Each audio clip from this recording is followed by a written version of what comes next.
Егерде саған ертең 9-да жұмысқа бару керек болса, сен барасың.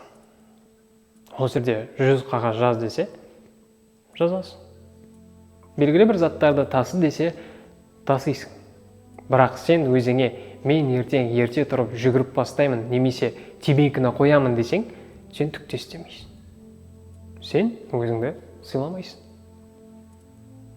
Өмірің жақсы жаққа өзгерген қалайсың ба? Ол ешқашан өзгермейді. Өзіңді сыйлап баста. Өзіңді басқалардан бөліп баста. Саған сенбейтін, сені төменге тартатын адамдардан алыста. Барлығына ұнауға тырыспа. Барлығына жағуға тырыспа. Таста керек емес заттарды. Керек емес заттарға қызығуды. Олай істейтін болсаң, өмірің түкте өзгермейді. Керісінше, сен ерекше болу керексің.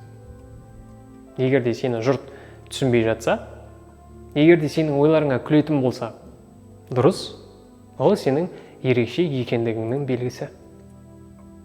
Ерекше бол. Тек сондай адамдар ғана өз дегендеріне жетеді. Олар өз жолын біледі, жолдың мәнін біледі, өз армандарын біледі, өз мақсаттарын біледі. Нәтижесінде оларды көпшілік тани бастайды, сыйлай бастайды. Бәрі осылай. Өмір осындай. Сен анаған ұнаймын, мынаған ұнаймын, ертең бастаймын, ертең қоямын деп жүре берсең, бақытсыз боласың. Ертеңнің де шегі бар.